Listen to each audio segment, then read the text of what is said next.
I made a run for it, got into my car, and drove as fast as I could to the nearest hotel that I could find. I was hyperventilating because I was so shocked at what I had witnessed. I was somehow trying to process it and was willing it to be untrue, but then I received a text from Melissa, saying that she was sorry but she was in love with Lucas, and apparently, this had been going on for a really long time now. I was in the hotel room when I received that text and I broke down like never before.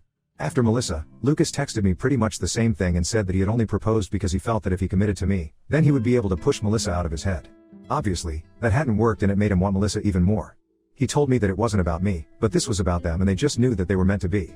I was just a placeholder in the way for Lucas to finally meet Melissa. I stayed at the hotel for a couple of days and tried to put my act together because I was still feeling crazy and trying to force myself to believe that this was just a cruel prank that life was playing on me. After almost 4 days, I finally went back home.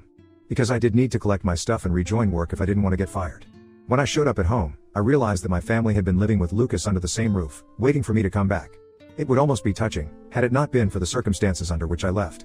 Everybody had been trying to text me and get me to respond relentlessly after I disappeared, but I hadn't replied to a single one of those texts. So needless to say, there was a lot of chaos when I finally came back and everybody made it a point to hug me and tell me how glad they were to see me. Even Melissa had the audacity to come to me and give me a giant hug with tears in her eyes when she saw me. I was too disoriented to even react to that and just stood there like a silent statue while everyone clamored around me. Then finally, once everybody had calmed down, I cleared my throat and told them that I was back only to take my things and move out for good. Lucas had just been standing there without a word up until that point. But when I said that I was going to move out, he announced that there was no need for me to leave because he'd already packed his stuff and was going to move in with Melissa, since now everything was out in the open anyway. My family, my parents and my aunt, my dad's younger sister who has lived in the same house ever since her husband passed away, actually had wide smiles on their faces even though there was nothing to smile about, at least not according to me. Melissa was standing beside Lucas in an awkward side hug and looking at me very sadly but still smiling. I couldn't take it anymore and decided to ask my family what the heck were they even smiling about. Because as far as I was concerned, Melissa had just broken up my engagement and stolen my boyfriend of almost 5 years. There was really nothing very funny or sweet about this. My mother chose to speak up at that point and told me that they couldn't go back in time and change the past, but they could accept the future. And they knew that the future had Melissa and Lucas together in it. Granted, it was a relationship that had formed out of cheating and they did feel sorry about it, but they also wanted me to understand and accept that this was for the best. Melissa said that she was very sorry for taking my boyfriend away from me, but she couldn't help falling in love with him. She wished that she could have told me earlier and I didn't have to find out this way. But apparently, they were madly in love and wanted to spend their lives with each other. Then the two of them kissed right in front of me and my mother had the audacity to even wipe a tear from her eye. I snapped and told them that this wasn't supposed to be sentimental or emotional and that what they were doing was disgusting. To my surprise, my family seemed to get annoyed with my behavior and told me that I was being too bratty about the situation. Instead of being happy for my sister, I was making this all about myself and they didn't approve of my behavior. I was stunned by their attitude about this and told them all to get the heck out of my house that very moment. I couldn't, for the life of me, understand how they were defending what Melissa and Lucas had done while making me out to be the bad guy and act as though I was overreacting. My father intervened and told me not to act like a child because these things happen and I should take it in my stride. He wanted me to celebrate that my sister had finally found her soulmate, instead of being jealous of her.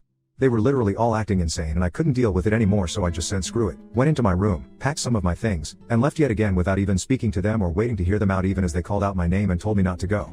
I really didn't have anything left to say to them because it was very clear to me that they cared more about Melissa and her happiness than about me, or even about what was right and wrong. They were so caught up in trying to justify what Melissa had done, that they completely forgot that I was also a human being, with real feelings as well. After that day, my family tried to contact me several times but I never responded to them because I didn't think that I owed it to them.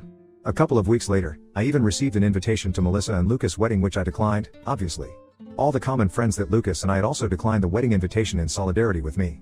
And even a couple of relatives who knew the truth refused to interact with my family after they learned how they had treated me in the aftermath of the party. It's been 5 years and I've pretty much cut them out of my life entirely. They occasionally tried to weasel their way back into my life by wishing me on my birthday or New Year, but I always ignored them. I never even blocked any of them, even though I did remove them from my following and friend lists. But since I have a public account, they could see what I was up to. Which is what I wanted. I wanted them to see and I wanted them to know that I was leading a fabulous life and keep burning with jealousy. It was petty, but it was the least I could do after how they screwed me over. And up until recently, I barely even had a clue of what they've been up to in the last couple of years. My mother called me about 4 days ago from a number that I didn't have saved.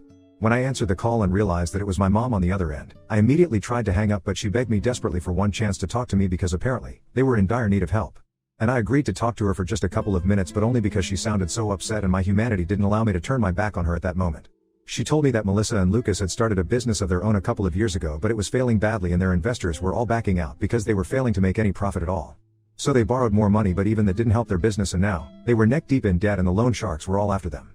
They were being hounded by everyone from their employees to their investors and the people they had borrowed money from.